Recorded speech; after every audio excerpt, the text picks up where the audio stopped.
Okay यार, अस्सलाम वालेकुम एवरीवन। आज का अपना जो सेशन है, लास्ट टाइम जहाँ हमने छोड़ा था उसी चीज़ से कंटिन्यू करेंगे दोबारा से। तो अगर किसी का कोई इशू है या कंसर्न है तो मुझसे पूछ लें काइंड।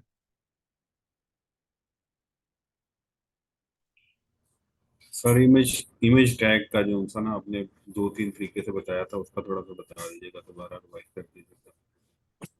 चलें, मैंने इमेज टैग आपको लगाने सिखाए थे, उसमें वीडियो में अवेलेबल ही थे सारी चीज़ें।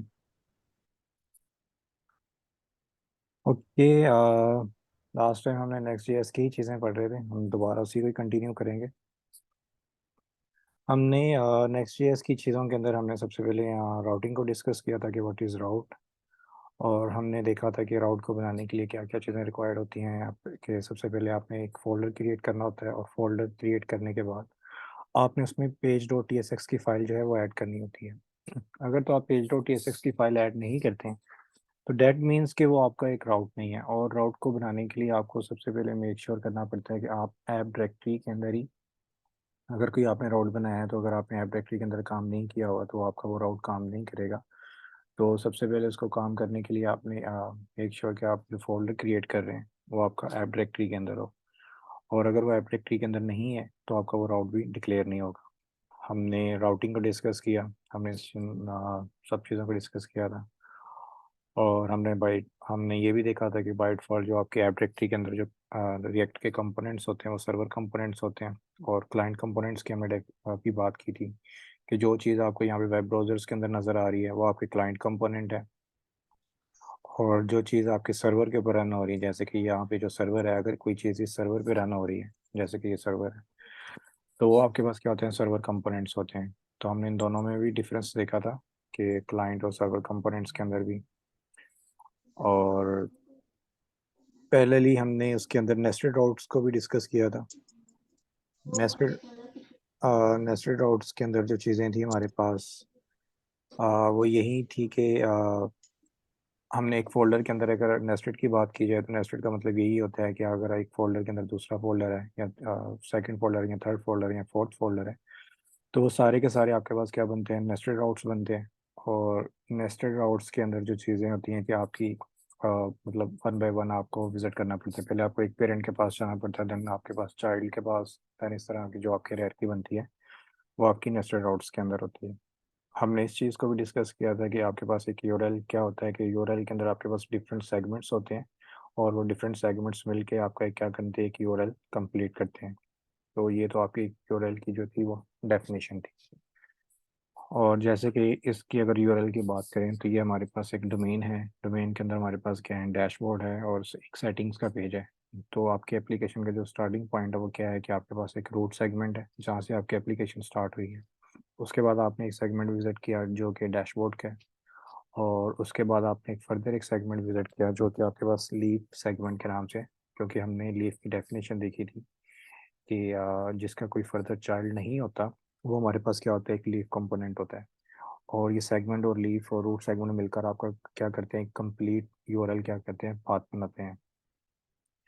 तो उसी तरह हमने नेस्टेड को भी डिस्कस किया था कि अगर एक फोल्डर के अंदर फोल्डर्स हैं तो आपने नेस्टेड राउट्स बनाने हैं। हमने लास्ट टाइम एप्लीकेशंस के अंदर नेस्टेड राउट्स बनाए भी थे, कि जैसे कि मेरे पास एक ब्लॉग का राउट है, ब्लॉग के राउट के बाद मेरे पास क्या है, उसके अंदर एनालिटिक्स का है, और उसके बाद उसमें सेटिंग्स का है। सेटिंग आगे फर्दर मजीद मेरे पास नेस्टेड लेवल पे है, एक पासवर्ड का है और एक मेरे पास प्रोफाइल का है। तो हमने नेस्टेड राउट्स को भी, क्योंकि एक्चुअली हमने अपने सेशंस के अंदर इस ट्री को हमने क्या किया था, इम्प्लीमेंट किया था, कि आपके पास एक ब्लॉग है, आपके पास एक डैशबोर्ड है, एनालिटिक्स और सेटिंग का पेज है।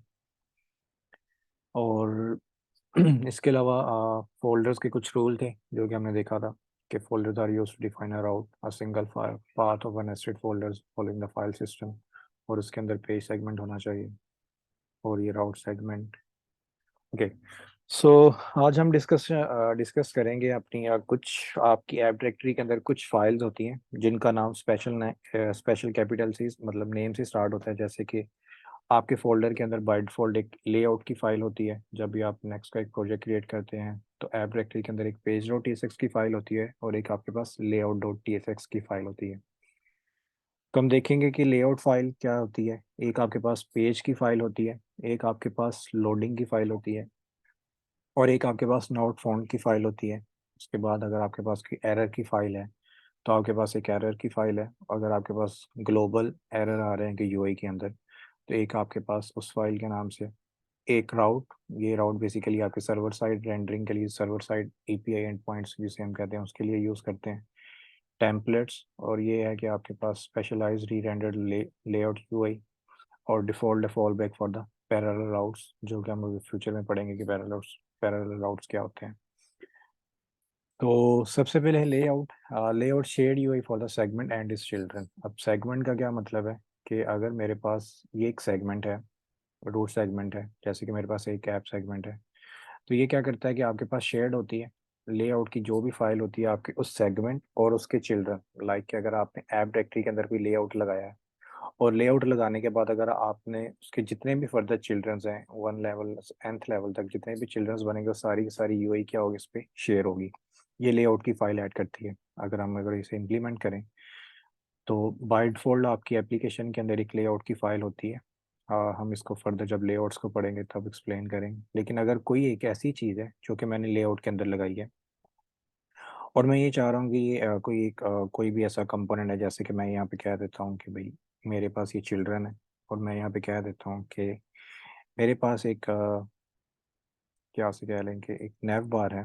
मैंने एक नैव बार बनानी है जिसके अंदर मैंने कुछ चीज़ें ऐड की हुई हैं, जैसे कि मेरे पास एक लिंक है। लिंक मैं कह देता हूँ, एक मेरे पास डैशबोर्ड का एक लिंक है कि भाई एक इसके अंदर एक लिंक है डैशबोर्ड पे। HRF पे अगर हम क्लिक करेंगे तो इसका मतलब है कि इस पे नेविगेट करना चाहिए, किस पे नेविगेट करना चाहिए, डैशबोर्ड के राउट पे। अब ये मैंने क्या किया, एक डिफाइन कर दी, एक चीज़ इसके अंदर डिफाइन कर दी डैशबोर्ड। अभी मैंने इसके स्पेलिंग लिखे हैं गलत, इसी वजह से आपको दिखाने के लिए। और उसके बाद मेरे पास एक राउट है ब्लॉक का। अब ये क्या चीज़ है कि मैंने इस पे यहाँ पे लिख दिया कि मेरे पास यहाँ पे ब्लॉग है, और मैं इस पे क्या कह रहा हूँ, क्लिक कर रहा हूँ। अब मैंने एक लेआउट की फाइल के अंदर क्या किए हैं, चेंजेस किए हैं, जो कि आइडेंटिकेट कर रहा है कि आपके पास शेयर्ड यूआई होती है for the segment and its children.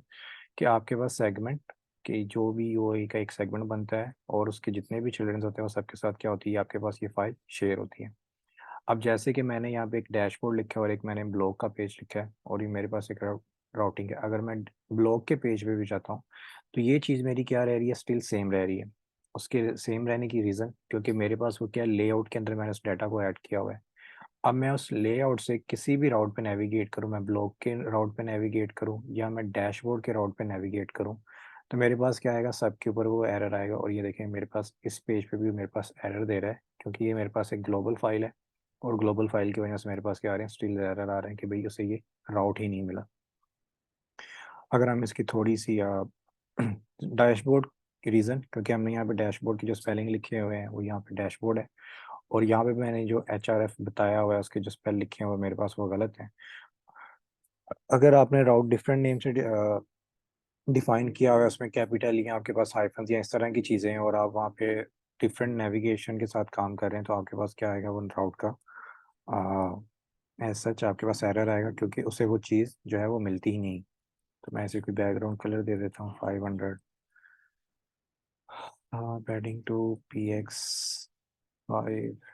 Okay, तो ये मेरे पास एक क्या बन गया, एक राउट बन गया जो कि मेरी पूरी एप्लीकेशन के अंदर मुझे नज़र आ रहा है कि मैं अगर डैशबोर्ड पे क्लिक कर रहा हूँ तो डैशबोर्ड पे वो नेविगेट कर रहा है। और हमने डैशबोर्ड के अंदर नेस्टेड राउट्स की डिस्कशंस की थी, मैंने ब्लॉग्स की डिस्कशंस की थी कि मैं किसी भी पेज पे अब चला जाऊँ, चाहे मैं होम पेज पे चला जाऊँ, चाहे मैं क्या रिएक्ट के कंपोनेंट में चला जाऊँ या अपनी एप्लीकेशन के स्टार्टिंग पॉइंट पे चला जाऊँ, तो ये सारी एप्लीकेशंस के अंदर मेरे पास क्या होगा, शेयर होगा। शेयर होने की रीज़न जो हमारे पास यही थी, आपके पास फ्लेक्स है, और फ्लेक्स गैप हम क्या कहते हैं, गैप 5। और इसके शेयर होने की यही रीज़न थी क्योंकि हमने यहाँ पे भी पढ़ा है कि लेआउट की फाइल एक ऐसी फाइल होती है जो कि आपके पास कंपोनेंट्स के साथ उस सेगमेंट में और उसके जितने भी चिल्ड्रंस होते हैं वो क्या करते हैं, उसे शेयर होती है। तो ये लेआउट की फाइल का कंसेप्ट है। उसके बाद जो सेकंड फाइल आपके पास आती है वो होती है आपके पास पेज। अब पेज का मतलब होता है loading UI of a route that makes a route publicly accessible. कि लेआउट की फाइल आपके जो नेक्स्ट के एमसीक्यूज होगा पेपर भी, उसमें यही इस तरह की चीज़ें आपसे पूछी जाएंगी। और उसमें ये है कि लेआउट की फंक्शनैलिटी क्या है। तो लेआउट आपके पास ये सिंपल एक फाइल है जो कि सेगमेंट्स के दौरान शेयर होती है ड्यूरिंग सेगमेंट्स और इसके चिल्ड्रंस में। और पेज क्या होता है कि पेज एक ऐसी यूआई होती है, unique UI of a route that make routes publicly accessible, कि आप उसे पब्लिकली क्या कर सकते हैं, एक्सेसिबल कर सकते हैं। अगर आप जब भी विजिट कर रहे हैं तो आप page dot T S x के अंदर जो डाटा लिखा हुआ है वो आपको क्या कर रहा है, पब्लिकली एक्सेसिबल नजर आ रहा है। जो लेआउट के अंदर डाटा लिखा हुआ है वो आपको वो नजर नहीं आ रहा होता, क्योंकि हर राउट के अंदर वो क्या होता है, वो यूनिक नहीं होता। तो ये आपके पास क्या है, पब्लिकली एक्सेसिबल है। लोडिंग यूआई, अगर आप किसी प्रोजेक्ट के अंदर अगर मैं लेट्स सपोज यहाँ पे कोई एप्लीकेशन के अंदर एक फाइल ऐड कर देता हूँ जिसका मैं नाम रख देता हूँ loading loading dot T S x. अब ये फाइल क्या काम करती है और मेरी एप्लीकेशन क्या करेगी, यहाँ पे क्रैश भी करेगी। वो ये कहेगी कि भाई आपने एक फ़ाइल ऐड की है, और इन फाइल को ऐड करने का नाम यही है कि आपने इनके स्पेल का जो नेम है आपने वही रखा है जो एज इट इज़ यहाँ पे रखा हुआ है। अगर आप इसे चेंज करते हैं या कुछ भी करते हैं तो आपके पास क्या होगा, ये रिफ्लेक्ट नहीं करेगा। अगर आप लोडिंग टू लिख देते हैं तो वो आपकी एक सिंपल फाइल होगी, वो नेक्स्ट जेएस का फीचर नहीं होगा। अगर आपने नेक्स्ट जेएस की फीचर्स की बात करनी है तो आपके पास एक लोडिंग की फाइल, उसका नाम भी आपने लोडिंग ही रखना है।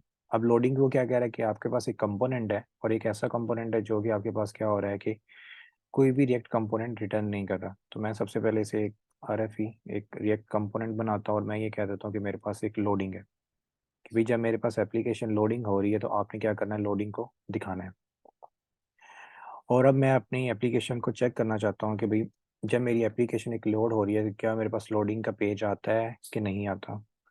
तो लेट्स सी, अगर हम इसकी एक्सटेंशन की बात करें, अगर हम इसका इंस्पेक्ट ओपन करें और हमने क्या करना है, लोडिंग को चेक करना है कि कोई भी वो आती है कि नहीं आती।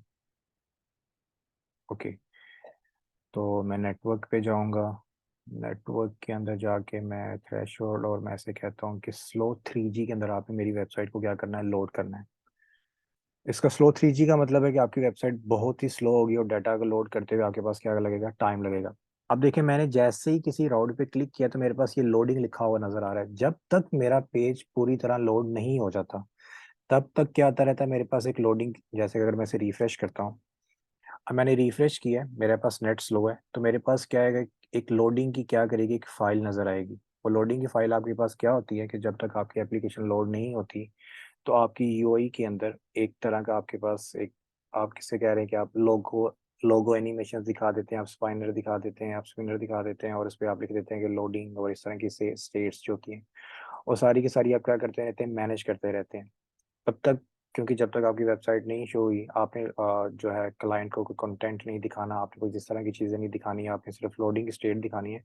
तो अगर आप अपने ऐप ऐप डॉट जेएस के अंदर अगर पेरेंट फाइल है, अगर आप वहाँ पे लोडिंग की कोई फाइल ऐड कर देते हैं तो जब तक आपका कोई पेज लोड नहीं होगा वो क्या करेगा, उसकी लोडिंग को स्टेट दिखाता रहेगा। जैसे कि मैंने यहाँ पे रिएक्ट लोडिंग पे क्लिक किया है तो मेरे पास वो क्या कर रहा है, पेज कर रहा है, और मेरे पास ये लोडिंग को क्या कर रहा है, उसे लोड कर रहा है। क्योंकि उसे भाई अभी क्योंकि मेरे पास ये लोड नहीं हुआ है, जैसे ही ये लोड हो जाएगा तो मेरे पास लोडिंग क्या हो जाएगा, ऑटोमेटिकली गायब हो जाएगा। ये क्या मैनेज कर रहा होता है, ये आपके सस्पेंस को मैनेज कर रहा होता है, और ये एक रिएक्ट का एक मैकेनिज्म होता है कि भाई जब तक मेरे पास चिल्ड्रंस का डाटा नहीं आया तब तक आपने ये चीज़ दिखानी है, लेकिन जैसे ही मेरे पास कोई चिल्ड्रन का डाटा या कुछ इस तरह की चीज़ें आ गई हैं तो आपने क्या करना है, अपने आप को हाइड कर लेना है।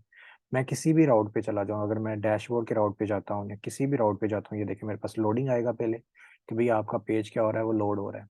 लोड होने के बाद वो क्या करेगा, खुद ब खुद ऑटोमेटिकली वो गायब हो जाएगा, और उसके बाद आपका जो भी उस पेज का कंटेंट है वो आपको क्या आएगा, विजिबल होगा। अगेन मैं ब्लॉग के पेज पे भी जा रहा हूँ, देन मेरे पास लोडिंग लिखा हुआ नजर आ रहा है।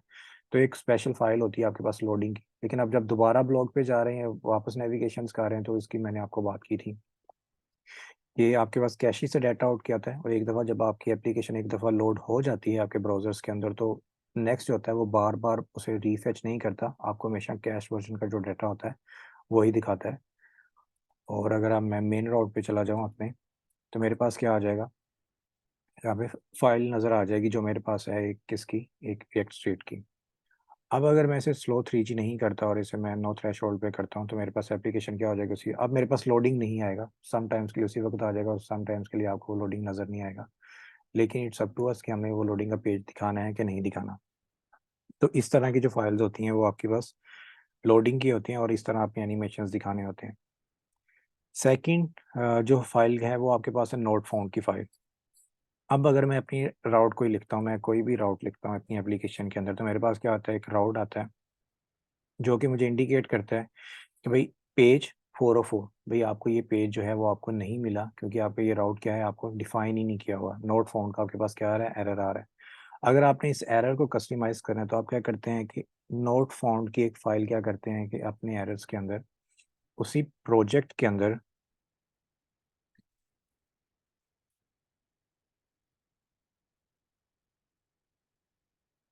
और इसके अंदर आपके पास क्या होता है कि अगर मैं कोई फाइल ऐड करता हूँ, जैसे कि मेरे पास ये ऐप की फाइल है, और इसके अंदर मैं क्या करता हूँ, नोट फाउंड का एक फाइल ऐड कर देता हूँ, तो स्टिल मेरे पास एप्लीकेशन क्या करेगी, समटाइम्स क्रैश करेगी। क्यों? क्योंकि हमें पता है कि अगर आपने इनमें से कोई फाइल अगर आपने यूज़ की है, और अगर आपने उसमें से कोई क्या कहते हैं कि अगर आपने उनमें से कोई किसी के अंदर भी रिएक्ट कंपोनेंट नहीं यूज़ किया, या इस तरह की चीज़ें अगर आपने नहीं यूज़ की, तो आपके पास क्या आता है, एरर आता है। और मैं यहाँ पे कह देता हूँ कि भाई मेरे पास एक नोट फाउंड की जो फाइल है वो भी मेरे पास क्या रिएक्ट कंपोनेंट ही है, और इसे मैं कह देता हूँ कि नोट फाउंड। और रिएक्ट कंपोनेंट आपका हमेशा कैपिटल लेटर से स्टार्ट होता है, और इसके अंदर आप ना स्पेसिस ना हाइफन इस तरह की कोई भी चीज़ें आप उसमें एक्सपोर्ट नहीं करते। अब मैं इन्हें क्या किया कि एक नोट फाउंड की एक मैंने क्या कर दिया, फाइल बना दी।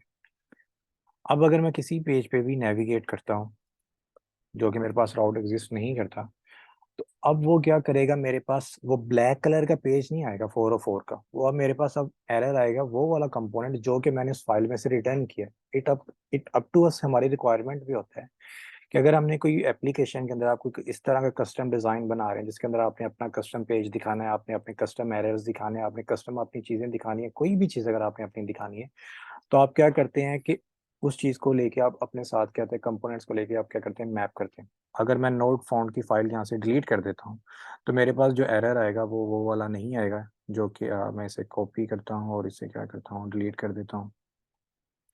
अब अगर मैं इस पेज पे नेविगेट करता हूँ और अगर इसे लोड करता हूँ, तो अब मेरे पास जो राउट का नेविगेशन आएगी वो मेरे पास कौन सी आएगी, 404 आएगी। क्योंकि हर फाइल का एक अपना क्या होता है, एक बैकअप होता है। अगर आपने अपनी वो फाइल प्रोवाइड नहीं की, तो नेक्स्ट ईयर के टेम्पलेट के अंदर बाय डिफॉल्ट आपके पास एक फाइल होती है जो कि उसे वो पिक करता है, और पिक करने के बाद क्या करता है, उसे वो शो कर देता है। और अगर मैं वापस जाके अपने कोड के अंदर वो फाइल ऐड कर देता हूँ, होपफुली ये कॉपी पेस्ट करने देगा, क्योंकि मेमोरी के अंदर तो नहीं है वो, नहीं है मेमोरी के अंदर एग्जैक्टली। तो मैं क्या करता हूँ, यहाँ से दोबारा फाइल को कॉपी कर लेता हूँ कि भाई मुझे नोट फाउंड की जो है फाइल बनानी है।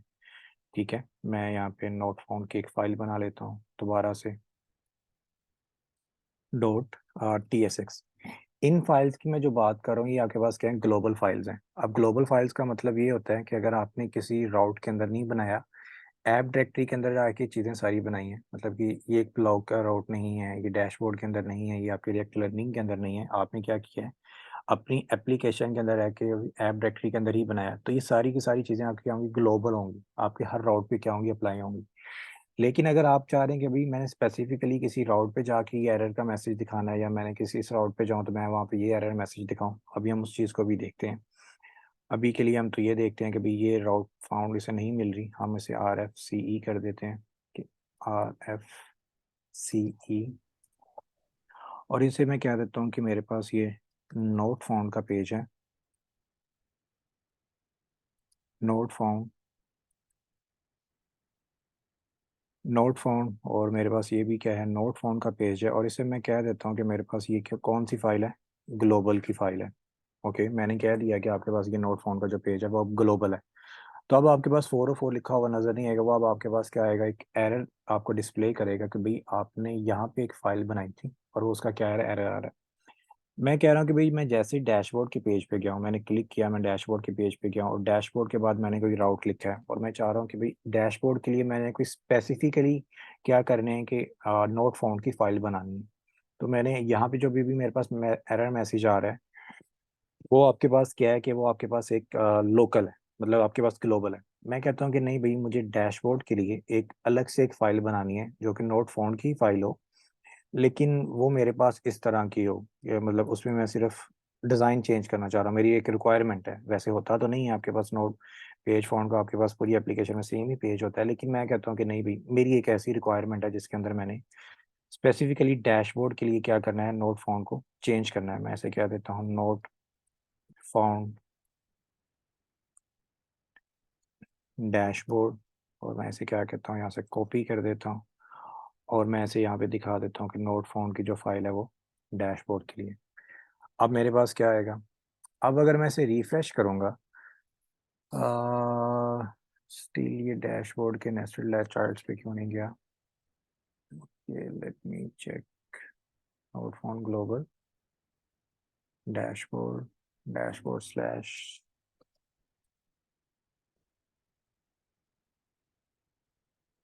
ओके, लेट मी थिंक, ये आपके राउट पे not found user segment and its children, not found for a segment and its children, it should be work. लेकिन मैं इसे देख लूँगा कि ये ग्लोबल के साथ काम क्यों नहीं कर रही, लेकिन इसे काम करना चाहिए क्योंकि आप किसी भी राउट के ऊपर रह के आप इसे बना सकते हैं। ओके, उसके बाद आपके पास एक फाइल होती है एरर्स की, कि अगर आपने कोई एरर दिखाना हो, अगर किसी भी राउट के अंदर कोई आपके पास एरर है, लेट्स सपोज अगर हम यहाँ पे कोई भी चीज़ एरर लिखते हैं, जैसे कि मुझे एक एरर है इस एप्लीकेशन के अंदर कि मैं जैसे ही डैशबोर्ड के पेज पे जा रहा हूँ और मैंने क्या किया, यहाँ पे एक ऑब्जेक्ट लिया, मैं ऐसे कह देता हूँ कॉन्स्ट यूज़र, और ये मेरे पास एक ऑब्जेक्ट है जिसके अंदर मेरे पास क्या है, नेम है, और यूज़र का जो है वो नेम है, मैंने इस तरह क्या किया, उसे स्पेसिफाई किया कि भाई मेरे पास ये नेम है, और मैं अपने कोड के अंदर जाके से क्या करता हूँ कि डिव के अंदर मैं ऐसे क्या करता हूँ, प्रिंट कर देता हूँ कि भाई इस यूज़र को क्या आप क्या करो, प्रिंट करो। अब मैं जैसे इस राउट पे जाऊंगा, डैशबोर्ड के राउट पे जाऊंगा, तो मेरे पास एक एरर आएगा, वो ये कहेगा कि भाई आपने डी एस एस एच क्यों जा रहा है ये वाला, कि भाई आपने एक ऐसा एरर किया है, आपने डी एस एच के ऊपर रह के कि आपके ऑब्जेक्ट्स और नोट आर वैलिड चिल्ड्रन। अब मेरे पास ये क्या कर रहा है, एक मॉडल आ रहा है, मॉडल के अंदर मेरे पास क्या आ रहे हैं, एरर आ रहे हैं जो कि मैंने तो नहीं बनाए, ये क्या किया है, आपके पास रिएक्ट ने खुद इसे मैनेज किया हुआ है।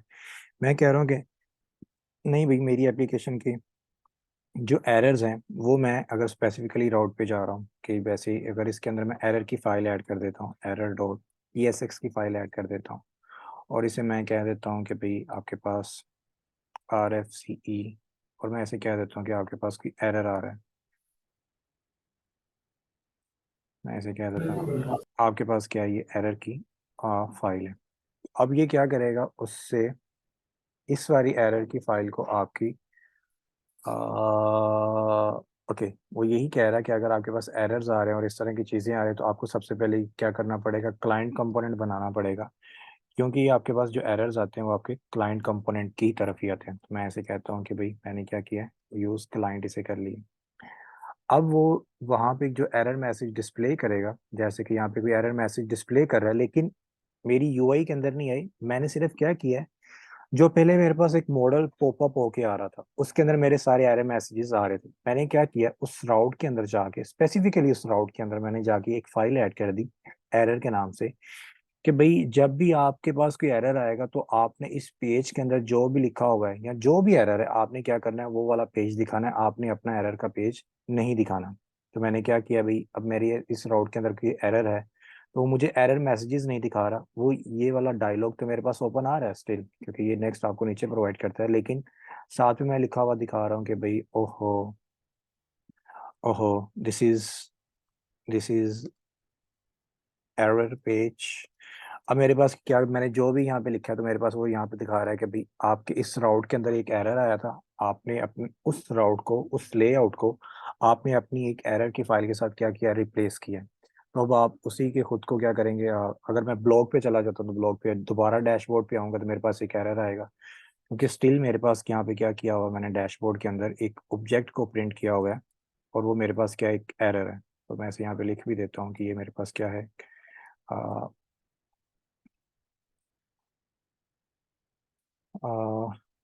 फॉर फॉर एरर फाइल, और मुझे क्या करना है, इसे कमेंट करना है कि भाई एरर फाइल के लिए मैंने क्या किया था, ये काम किया था। तो मेरे पास यहाँ पे अब कोई एरर नहीं आएगा, और डैशबोर्ड पे अगर मैं नेविगेट करूंगा तो स्टिल जो मेरे पास डैशबोर्ड का डाटा है वो मेरे पास क्या आएगा, नजर आएगा। मेरे पास क्या आएगा, डैशबोर्ड राउट, और डैशबोर्ड के अंदर जो चीज़ें हैं वो सारी की सारी मुझे मिल रही हैं। तो हर एक फाइल का एक स्पेसिफिकली पर्पस आपके पास है, मैंने आपको दिखाया भी है कि ग्लोबल एरर का मतलब है कि आपकी पूरी एप्लीकेशन में कोई भी एरर आता है तो आपने ग्लोबल एरर की फाइल ऐड करनी है, और उसके अंदर जो भी आपने यूआई दिखानी है, आपने कोई भी एनिमेशन दिखानी है, कुछ इस तरह की भी चीज़ें दिखानी है, वो सारी की सारी आपके एरर्स जो होंगे वो उस राउट पे आ जाएंगे। उसके बाद राउट है। राउट बेसिकली आपके पास सर्वर साइड, जब हम सर्वर डेवलपमेंट पढ़ेंगे, जब हम एपीआईज बनाना सीखेंगे, देन हम एक राउट की जो फाइल है उसको स्टडी करेंगे। टेम्पलेट भी आपकी जस्ट लाइक एक लेआउट की तरह होती है, लेकिन एक स्पेशल फाइल होती है जिसके अंदर आपने एक लेआउट डिफाइन, टेम्पलेट डिफाइन किया होता है कि अगर आप इस पे चले जाएं तो आपके पास एक टेम्पलेट बन जाएगा। और डिफॉल्ट का डिफॉल्ट ही एक फाइल होती है, ये स्पेसिफिकली सिर्फ और सिर्फ पैरेलल राउट्स के अंदर यूज होती है, ना ये ग्रुप राउट्स में यूज होती है, ना ये इंटरसेप्ट राउट्स में यूज होती है। ये सिर्फ और सिर्फ आपके पास क्या होती है, पैरेलल राउट्स के अंदर क्या होती है, यूज होती है। यहाँ तक क्लियर है सबको? किसी का अगर यहाँ तक कोई क्वेश्चन है या कोई कंसर्न है तो मुझसे पूछ लें इन फाइल से रिलेटेड, कि ये फाइल, किस फाइल का क्या मकसद है और कहाँ पे कोई फाइल यूज होती है। अगर तो क्लियर है तो हम आगे मूव करते हैं, अगर नहीं है क्लियर तो आप मुझसे पूछ लें।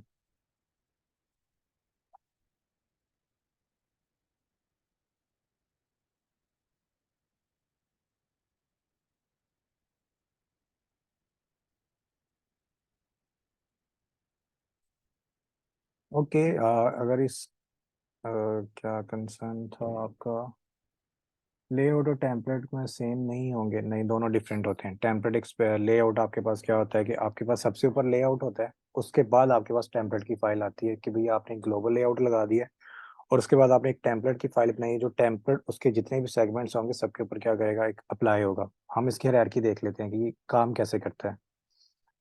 सबसे पहले आपके पास ये कंपोनेंट्स की हायरार्की है कि सबसे पहले आपके पास यूआई के अंदर जो फाइल लोड होती है वो आपके पास लेआउट डॉट जेएस की फाइल ऐड होती है। उसके बाद वो क्या करता है, टेम्पलेट डॉट जेएस को लोड करता है। उसके बाद अगर आपके पास कोई एरर की फाइल है तो उसे लोड करता है। उसके बाद आपकी लोडिंग की फाइल को लोड करता है, और उसके बाद अगर आपके पास नोट फाउंड का अगर आपके पास समटाइम्स एरर आता है तो ये वाली फाइल कॉल करता है। अगर ये सारी फाइलें आपके पास मौजूद है और किसी में कोई एरर नहीं है, देन आपके पास क्या होती है, पेज डॉट टीएसएक्स की फाइल सबसे एंड पे रेंडर होती है। ये एक आपके पास एक हायरार्की है इसके अंदर, कि अगर आपके पास एक कंपोनेंट के अंदर या एक फोल्डर के अंदर या एक राउट के अंदर ये सारी फाइल्स हैं, लेआउट की फाइल भी है, टेम्पलेट की फाइल भी है, एरर की फाइल भी है, लोडिंग की फाइल भी है, और नोट फाउंड की भी फाइल है, तो सबसे पहले आपके पास लेआउट रेंडर होगा। लेआउट के बाद आपके पास टेम्पलेट की फाइल रेंडर होगी, और टेम्पलेट की फाइल के अंदर ही सारी चीज़ें पड़ी होंगी। एरर एरर बाउंड्री की आपके पास फाइल होगी, जो कि आपके पास होता है, ये खुद ब खुद रिएक्ट से क्या करता है, मैनेज कर रहा होता है कि अगर उसे कोई एरर मिलता है तो वो एरर वाली फाइल जो होता है उसे रन कर देता है। सस्पेंस का यही मतलब होता है कि अगर आपके पास कोई एपीआई से या सर्वर से, या अगर आपके पेज को लोड होने में क्या कर रहा है, टाइम लग रहा है, तो आप क्या करते हैं, सस्पेंस को यूज करते हैं। सस्पेंस तब तक आपकी वो चीज दिखाता है उसे जो कि आपने एक लोडिंग की फाइल के अंदर लिखा होता है। आपने लोडिंग लिखा है, आपने उसके अंदर कोई एनिमेशन लगाया है, या आपने उसके अंदर कोई भी स्पिनर लगाया हुआ है, कुछ भी चीज दिखाई हुई है, तो वो क्या करता है, जब तक आपका पेज लोड नहीं होता तब तक वो लोडिंग की फाइल के अंदर जो भी पड़ा होता है वो सारा का सारा आपकी यूआई के अंदर दिखाता है। जैसे वो रेंडर हो जाती है तो आपको क्या करता है, वो उसको दिखाना शुरू कर देता है। इसी तरह आपके पास एरर बाउंड्री है कि अगर आपके पास लोडिंग करने के बाद अगर आपके पास वो राउट उसे नहीं मिलता तो आपके पास क्या करेगा, वो फॉल बैक की तरफ चला जाएगा और नोट फाउंड की जो फाइल होगी उसे क्या करेगा, वो रेंडर करेगा। और उसके बाद आपके पास लास्ट पे जो फाइल रेंडर होती है वो आपके पास पेज डॉट टीएसएक्स की फाइल रेंडर होती है। ये एक फाइल के एक मैकेनिज्म होता है।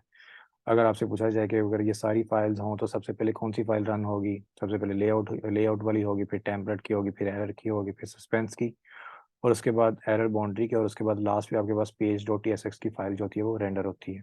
ये इसमें एग्जांपल भी दी हुई है आपके पास। एक आपके पास राउट है डैशबोर्ड का, और एक आपके पास है राउट है सेटिंग्स का।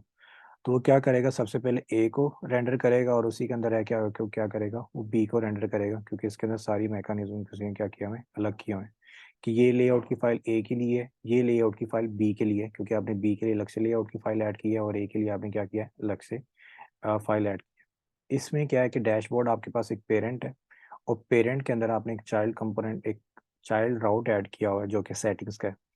और पहले आपका पेरेंट रेंडर होगा, पेरेंट रेंडर होने के बाद आपके पास चाइल्ड रेंडर होगा, और तब तक आपके पास चीज़ें क्या होंगी, पेज के ऊपर रेंडर होती रहेंगी। और ये सारी की चीज़ें आपके पास ये सारी स्टेबल होती हैं। अब जैसे कि इस कंपोनेंट्स के अंदर बटन की फाइल जो है वो नॉट राउटेबल है, क्योंकि इसके अंदर पेज डॉट टीएसएक्स की फाइल नहीं हमें पता। आपने लिब का एक फोल्डर बनाया है, उसके अंदर आपने पेज डॉट टीएसएक्स की फाइल जो है वो नहीं ऐड की, तो आपके पास क्या राउटेबल नहीं है। आपने डैशबोर्ड के अंदर पेज डॉट जेएसएक्स की एक फाइल बनाई तो वो राउटेबल है। अगर आपने उसके अंदर पेज डॉट जेएसएक्स के अलावा और उन 5 फाइल्स के अलावा अगर कोई आपने फाइल क्रिएट किया जिसका नाम आपने नेव रखा है, तो वो भी आपके पास क्या होता है, नॉन रूटेबल होती है। और उसके बाद राउट डॉट जेएस ये स्पेसिफिकली एपीआई के फोल्डर में यूज़ होती है, और अगर आपने इसके अंदर कोई डीबी की फाइल रखी हुई है तो वो भी आपके पास क्या होती है, राउटेबल नहीं होती। यहाँ तक किसी को कोई क्वेश्चन हो?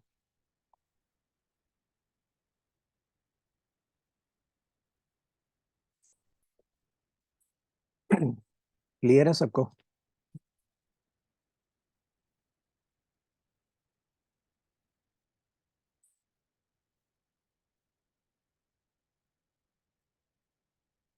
ओके।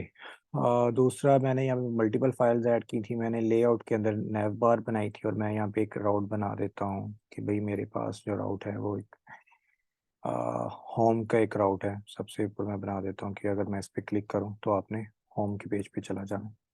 मैं इसे कह देता हूँ स्लैश होम। तो अब अगर मैं किसी भी राउट पे नेविगेट करता हूँ, जैसे कि मैं यहाँ पे जा रहा हूँ, डैशबोर्ड पे जा रहा हूँ या ब्लॉग पे जा रहा हूँ, अगर मैं होम पे जाऊँगा तो मेरे पास वो रिएक्ट की लर्निंग वाला फोल्डर आ जाएगा, और अदरवाइज मेरे पास क्या आ जाएगा, वो सारी दूसरी चीज़ें आ जाएंगी। ओके। अब हम चलते हैं रिएक्ट की तरफ। रिएक्ट के अंदर हमने लास्ट क्लास में जो सारी चीज़ें वो कवर अप की थी, वो हमने कंपोनेंट क्या होते हैं, कंपोनेंट कैसे बनाए जाते हैं, हमने वो देखा था कि जेएसएक्स सिंटैक्स क्या होता है आपके पास, एडिंग स्टाइल्स क्या होते हैं, डिस्प्ले अगर डाटा को अगर आपने डिस्प्ले करना है तो वो किस तरह करते हैं। हमने इमेज कंपोनेंट को देखा था, हमने इमेज को रेंडर करने के हमने डिफरेंट वेज देखे थे कि अगर आप लोकल कंपोनेंट, अगर आपके पास लोकल फाइल है तो आपने उसे कैसे रेंडर करना है, अगर आपके पास कोई ग्लोबल फाइल है तो आपने उसे कैसे रेंडर करना है। और उसके बाद हमने कंडीशनल रेंडरिंग को देखा था, और उसके बाद हमने लास्ट टॉपिक को यहीं पे कवर अप कर दिया था, क्योंकि हमने रेंडरिंग लिस्ट को नहीं देखा था। अब लिस्ट का क्या मतलब होता है कि आपके पास कोई एक ऐसा कंपोनेंट है जिसके अंदर आपके पास कोई मल्टीपल डाटा है, और आपने क्या करना है कि वो चीज़ें सारी दिखानी है। अब आप इसकी आप एग्जांपल ले लेंगे, आपके पास एक स्टूडेंट्स की अरे है, ठीक है, उसके अंदर आपके पास 1000 स्टूडेंट्स का क्या किया हुआ है, आपने डाटा को ऐड किया हुआ है। लेकिन अब आपने उन स्टूडेंट्स की इन्फॉर्मेशन जो अपनी यूआई के अंदर दिखानी है, आपने अपने ब्राउजर्स के अंदर दिखानी है, तो आप ये तो नहीं कर सकते कि अगर आपके पास एक अरे है, अरे ऑफ ऑब्जेक्ट्स है, तो आप वन बाय वन एक इंडेक्स पे जाएं, उसकी इन्फॉर्मेशन लें, उसको डिज़ाइन के अंदर कॉपी करें, दोबारा 2 पे जाएं, 3 पे जाएं, 4 पे जाएं, 7 पे जाएं। इटसेल्फ अगर आप रेंडरिंग करते जाएंगे तो आपके पास क्या हो गया, वो पॉसिबल नहीं होता।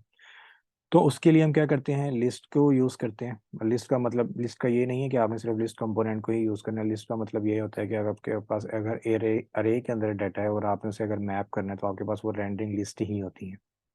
आप चाहे यूएल या एलआई को रेंडर करें, या आपने क्या करना है, रेंडर करना है उसको किसी डिव के अंदर रैक करें, या आपने कार्ड रेंडर करना है, या कोई भी चीज़ अगर आपने रेंडर करनी है, आप लिस्ट के अंदर क्या करते हैं, रेंडर करते हैं। तो जावास्क्रिप्ट के अंदर हम फीचर्स होते हैं वो फॉर लूप को यूज़ करते हैं या एरे मैप को यूज़ करते हैं, और रेंडरिंग लिस्ट कंपोनेंट्स के अंदर। लेकिन जो सबसे ज़्यादा जो फंक्शन हमारे पास यूज़ होता है वो हमारे पास मैप फंक्शन ही यूज़ होता है जेएसएक्स के अंदर।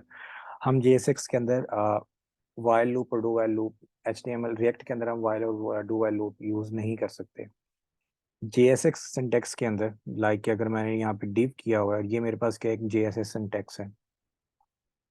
जैसे कि अगर मैं यहाँ पे कंपोनेंट बना लेता हूँ, फाइल का नाम रख लेता हूँ render list dot T S X, और मैं इसे कह देता हूँ आर एच सी ई, और मेरे पास क्या है, एक रेंडर लिस्ट है। अब मेरे पास यहाँ पे जो चीज़ एक रिटर्न और डीप के बिटवीन है वो मेरे पास क्या, एक जी एस एक्स एक सिंटैक्स है।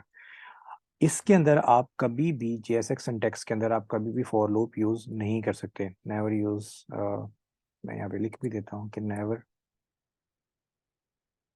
Never use for loop within markup within H T M L, हम इसे कह देते हैं within H T M L. अगर आपके पास कोई लिस्ट है और आप क्या करना चाह रहे हैं, सरेंडर करना चाह रहे हैं, तो आप कभी भी उसके लिए फॉर लूप को यूज़ नहीं करते, क्योंकि वो सपोर्ट ही नहीं करता। अगर आप फॉर लूप यूज़ करेंगे तो आपकी एप्लीकेशन क्या करेगी, क्रैश करेगी। इसके अंदर आप क्या करते हैं कि ऑलवेज यूज, आप अगर इसके अंदर कोई भी कंपोनेंट यूज करना है तो ऑलवेज यूज मैप फंक्शन।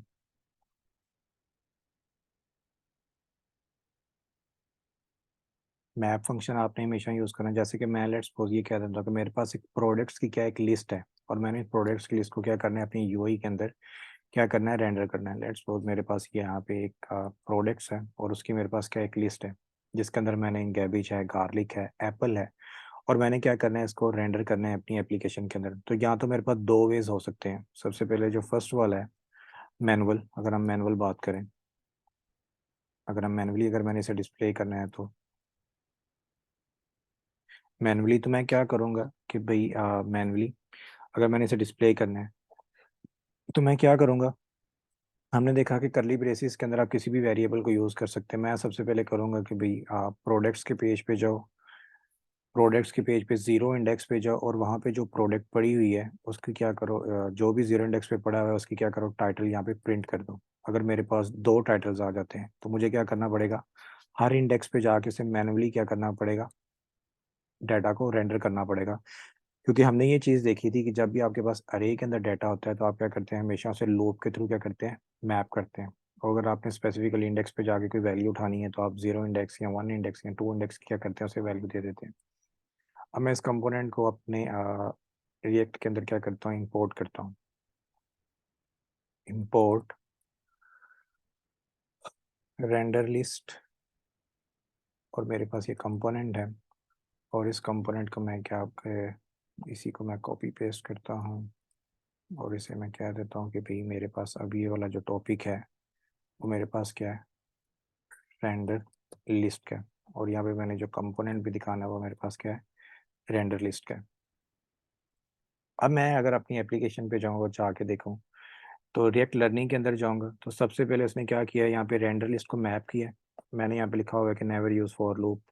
और उसके बाद क्या किया, मैनुअली उसने क्या किया, गैबिज की वैल्यू प्रिंट कर दिया, गार्लिक की वैल्यू प्रिंट कर दी और एप्पल की वैल्यू क्या की उसने प्रिंट की है। मैं इसे थोड़ा सा मॉडिफाई कर देता हूँ डिज़ाइनिंग पॉइंट ऑफ व्यू से कि मेरे पास ये क्लास है और इसे ये मेरे पास फ्लेक्स है, और मैं इसे कह देता हूँ कि फ्लेक्स कॉल है, और मेरे पास जो इनके बिटवीन जो गैप है वो मेरे पास 5 का है और जो पैडिंग है वो मेरे पास क्या है 2 की है। तो अब मेरे पास ये क्या आ जाएंगी कि ये इस तरह आ जाएंगी। अब ये गैबिज है और इसने गार्लिक और एप्पल को क्या किया हुआ है, प्रिंट किया हुआ है एक ही लूप के अंदर। मैं ऐसे कह दूंगा कि भाई मैंने एक लूप के अंदर नहीं करना, मैंने इसे क्या करना है मैनुअली क्या करना है प्रिंट करना है एक डिव के अंदर। मैं इसे प्रिंट कर रहा हूँ। ओके, तो मेरे पास यहाँ पे ये चीज़ें आ जाएंगी। और इसे मैं कह देता हूँ कि आपके पास क्लास है फ्लेक्स की, फ्लेक्स कॉल है आपके पास, और आपके पास जो गैप है वो ठीक है। तो मेरे पास मैंने क्या किया, लिस्ट को यहाँ पे मैनुअली क्या किया, यहाँ पे प्रिंट कर लिया।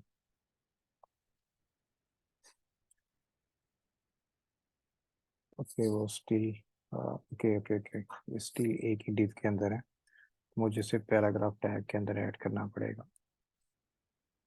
एक कंपोनेंट है पी टैग है, तो यहाँ पे भी क्या है, पी टैग है मेरे पास।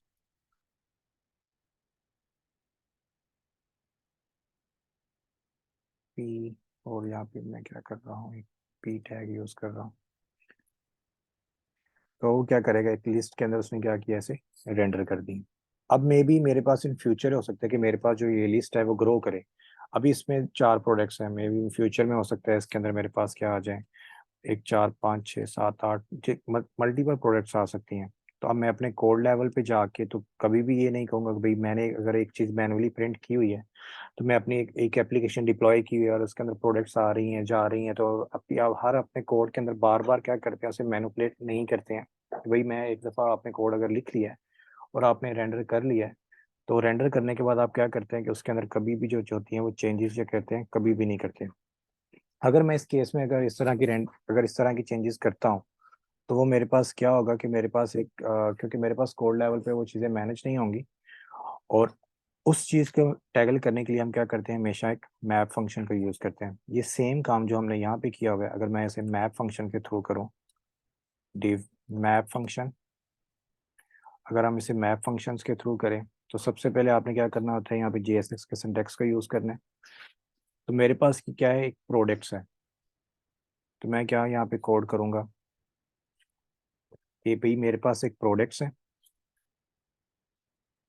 प्रोडक्ट्स के अंदर आपने क्या करना है, डॉट मैप। मैप का मतलब होता है कि आपके पास ये क्या होता है, एक फंक्शन होता है, ये आपके पास एक ये अरे का एक फंक्शन है जो कि आप सिर्फ और सिर्फ अरे पे यूज़ कर सकते हैं। या ना ये वेरिएबल्स पे यूज़ होता है, ना ये ऑब्जेक्ट्स के ऊपर यूज़ होता है, ये सिर्फ और सिर्फ अरे के अंदर होता है। तो मैप फंक्शन आपके पास क्या करता है, कॉल बैक क्या करता है, एक्सेप्ट करता है। और हमने कॉल बैक के अंदर पढ़ा था कि आपके पास एक कॉल बैक फंक्शन होता है कि आप एक फंक्शन के अंदर कोई फंक्शन पास कर देते हैं जो कि वहाँ पे कॉल होता है। तो मैं ऐसे कह देता हूँ कि भाई मेरे पास एक कॉल बैक है। अब कॉल बैक के अंदर आपके पास तीन तरह की वैल्यूज, तीन तरह की क्या होती हैं, आपके पास आर्गुमेंट्स होते हैं, सॉरी, तीन तरह के आपके पास क्या होते हैं, आर्गुमेंट्स होते हैं। फर्स्ट वन आपके पास जो आर्गुमेंट होता है वो आपके पास वैल्यू का होता है। सेकंड आपके पास एक इंडेक्स होता है कि उस अरे का वो किस इंडेक्स पे वो रन कर रहा है। और थर्ड आपके पास जो आर्गुमेंट होता है वो इटसेल्फ एक अरे ही होती है जो कि आपके पास क्या हो रही है, रेंडर हो रही होती है। तो अगर आपके पास यहाँ पे, अगर आपने इसका नाम आप कुछ भी रख सकते हैं, अगर आप आइटम रख लें, आप इसका नाम प्रोडक्ट रख लें, आप इसका नाम ABC रख लें, आप इसका नाम डाटा रख लें, इट्स अप टू अस कि आपने इसका नाम क्या रखना है। मैं इसका नाम रख देता हूँ कि मेरे पास ये क्या है, एक प्रोडक्ट है। प्रोडक्ट है। सेकंड आर्गुमेंट मेरे पास क्या है कि वो मेरे पास एक इंडेक्स होगा जो कि एक इंडेक्स को प्रिंट करेगा। और थर्ड आर्गुमेंट्स में मोस्टली हम क्या करते हैं, हम इसे यूज़ नहीं करते। बहुत कम रेयर यूज़ होता है जब आपने कंपैरिजंस करना हो या अगर आपने कुछ चीज़ें इस तरह की चीज़ें करनी हो, देन आप थर्ड आर्गुमेंट्स का यूज़ करते हैं। अदरवाइज आपके पास जो ज़्यादातर काम होता है मैप फंक्शंस के अंदर, वो आपका फर्स्ट और सेकंड आर्गुमेंट के साथ ही होता है। उसके बाद, इस आर्गुमेंट के बाद आपने क्या करना होता है, रिटर्न करनी होती है कोई ना कोई HTML या कोई ना कोई इस तरह का कोड आपने रिटर्न करना होता है जो कि आपका यूज़ होगा। अगर तो आपने क्या करना है कि HTML रिटर्न करनी है और आप JSX के अंदर इसे यूज़ कर रहे हैं, देन वो क्या करेगा, एक HTML आपने रिटर्न के कीवर्ड के अंदर जो भी रिटर्न करेंगे वो क्या करेगा, उसको एक अरे रिटर्न करेगा। मे बी अगर आपने मैप फंक्शन को HTML रिटर्न नहीं करनी है, आपने कोई कैलकुलेशन की हुई है, आपने कंपैरिजन किया हो या किसी इस तरह की चीज़ें की हो और आपने सिर्फ वैल्यू रिटर्न करनी है, तो इट अप टू अस कि हमने इसके अंदर से क्या करना है, रिटर्न करना है। अब यहाँ से रिटर्न करने के दो वेज थे।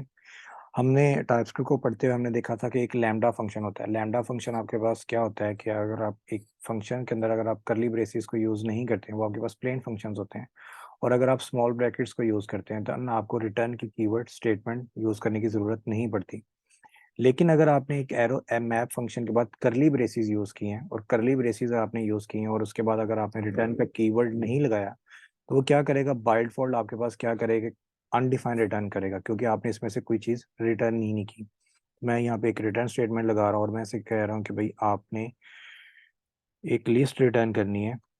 वो लिस्ट आपके पास क्या है, Li एक एलिमेंट है, Li आपके पास एक एलिमेंट है और आपने क्या करना है, उसे रिटर्न करना है। और उसके अंदर उसका जो नाम होगा वो प्रोडक्ट डॉट टाइटल होगा। और मैं इसको किसके अंदर रेंडर करना चाह रहा हूँ, मैं इसको एक UL के अंदर क्या करना चाह रहा हूँ, रेंडर करना चाह रहा हूँ, अनऑर्डर्ड लिस्ट के अंदर। अब आपके पास की एप्लीकेशन क्या हो जाएगी, UI के अंदर अगर आप चाहेंगे तो आपकी यहाँ पे जो जहाँ पे आपकी UI हो रही है, ये क्या करेगा, उसे रेंडर कर देगा कि भाई इसने क्या किया है।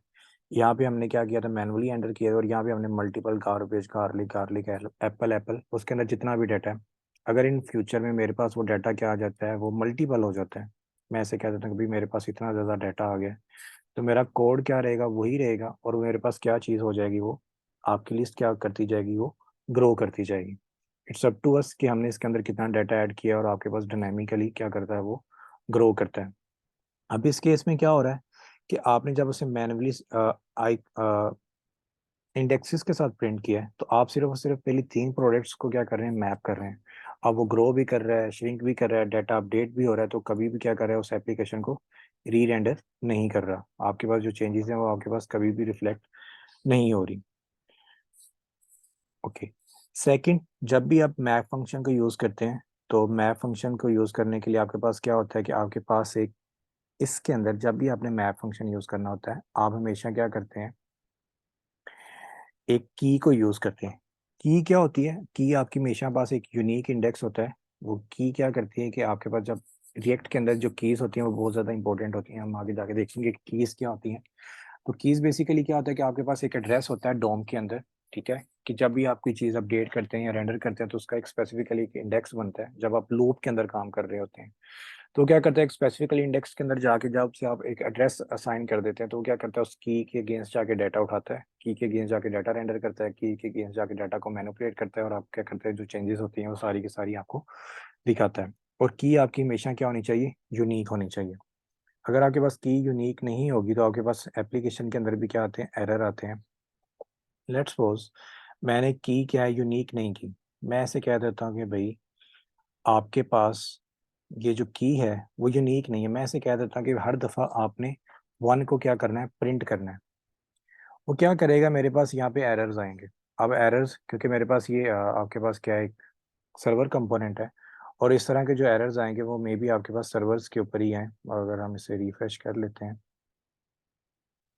सर्वर्स के ऊपर एरर्स नहीं आएंगे, आपके पास क्लाइंट साइड पे ही एरर आएंगे, और वो आपको एरर ये दिखाएगा इस तरह का कि भाई मुझे एक चिल्ड्रन मिला है encoded with two children with the same की, क्योंकि रिएक्ट के अंदर किसी भी चिल्ड्रन की क्या होती है, सेम की नहीं हो सकती, हर चिल्ड्रन की क्या होती है, आपके पास यूनिक होती है। अगर आपके पास इस तरह का एरर है तो मेक श्योर आप उसकी जो कीज़ हैं या इस तरह की जो चीज़ें होती है रिमूव करें, और की आपके पास क्या होती है, हमेशा यूनिक होती है।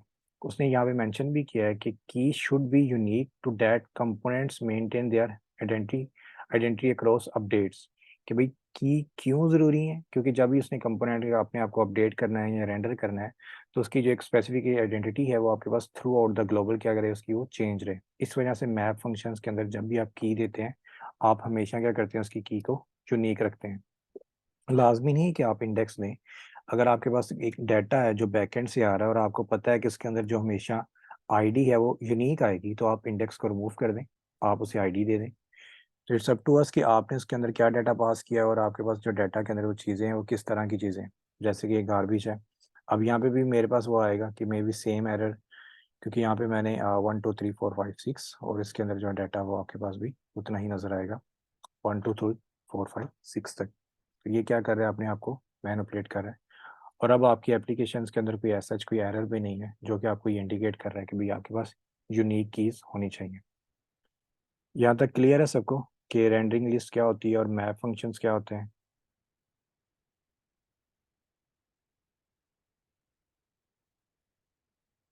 की और आईडी सेम होने या कुछ भी आपकी देखें, की कुछ की यूनिक होनी चाहिए। आप इंडेक्स के साथ की मिला लें, आप कोई स्ट्रिंग लिख लें, उसके साथ इंडेक्स को इंपेंड कर दें। अगर आपके पास बैकएंड से डाटा आ रहा है, अगर उसके अंदर आपको पता है कि आईडी हमेशा यूनिक होगी तो आप आईडी की दें, लेकिन की जो होगी वो हमेशा यूनिक होगी। आप मल्टीपल एलिमेंट्स को, मगर आप आईडी और स्ट्रिंग को मिला के की दे दें, आप इंडेक्स को जो साथ में ज्वाइन कर लें, इट्स अप टू अस, लेकिन की आपने हमेशा उसे यूनिक देनी है। अगर इन केस किसी लेवल पे जाके अगर आपकी की सेम होती है देन आपका वो डाटा जो है वो मिसमैच है।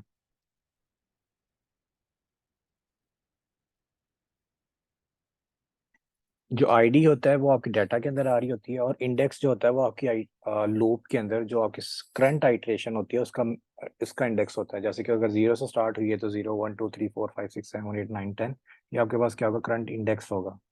और मेक श्योर जब हमारे पास कोई इस तरह का सिनेरियो आ जाता है कि हम कीज क्या कहते हैं, हमारे पास कोई यूनिक नहीं की है, देन हम इंडेक्स को प्रेफर करते हैं। लेकिन इंडेक्स आप कभी भी की के अंदर नहीं देते हैं, आप हमेशा आईडी देते हैं या आप कोई स्ट्रिंग बना के देते हैं। कभी भी इंडेक्स को एज अ की हम यूज नहीं करते हैं, बैड प्रैक्टिस होती है। अगर कर लें तो मसला नहीं है, लेकिन वो बैड प्रैक्टिस के अंदर आता है कि आप कभी भी इंडेक्स को की एज अ की यूज नहीं करते। यहाँ तक क्लियर है सबको?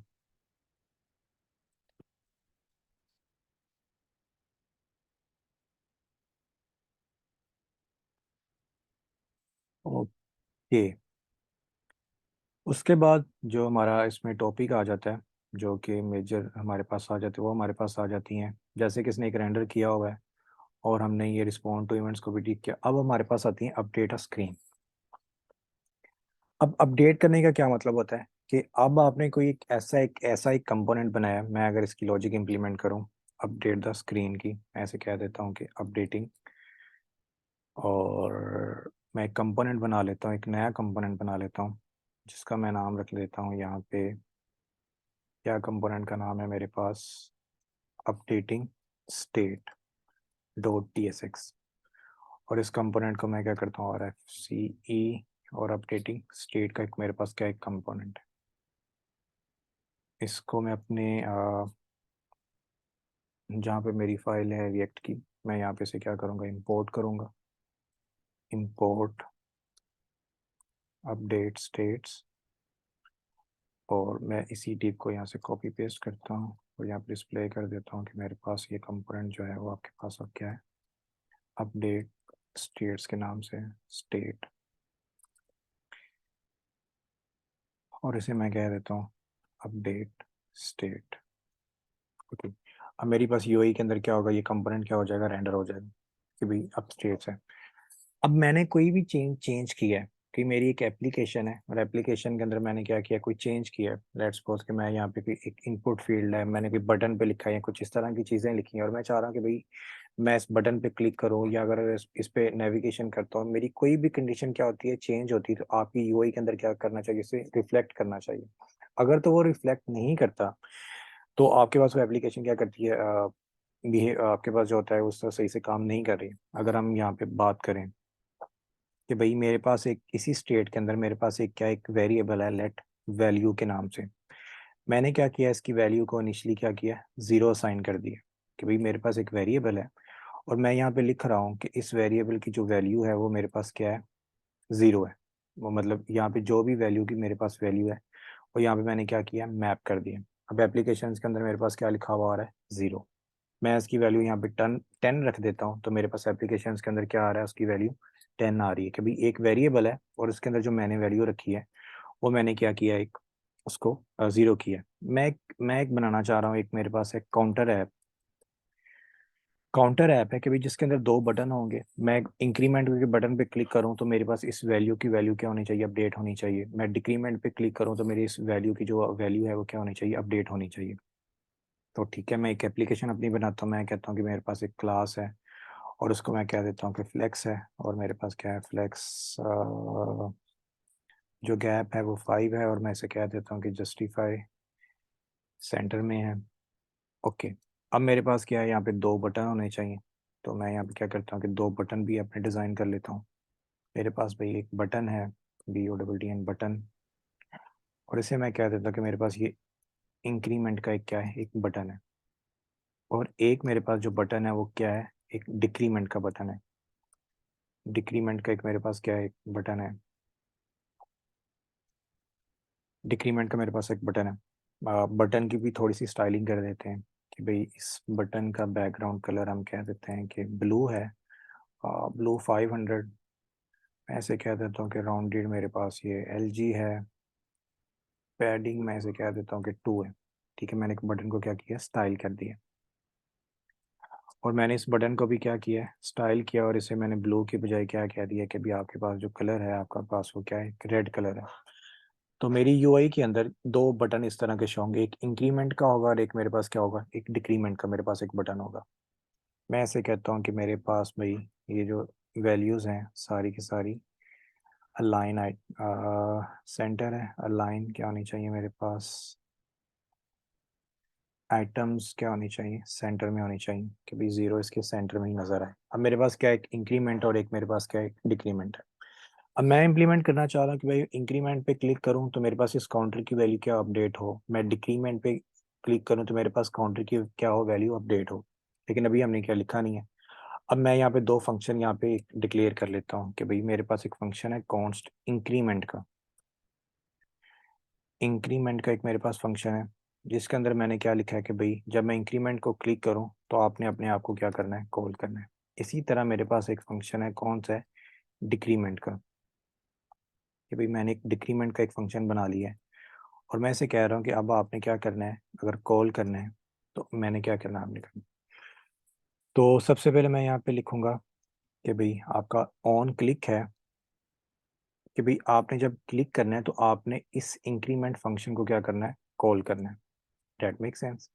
और मैं यहाँ पे लिख रहा हूँ कि जैसे ही मैं आपको ऑन क्लिक करूँ तो वो मेरे पास क्या आना चाहिए कि भाई आपके पास ऑन क्लिक है और आपके पास क्या होना चाहिए, डिक्रीमेंट का फंक्शन क्या होना चाहिए यहाँ पे, आना चाहिए। ओके, तो सबसे पहले तो आपके पास ये एरर आएगा, अभी वो इंक्रीमेंट हो रहा है या डिक्रीमेंट हो रहा है तो उसकी तो बात अलग से बात है।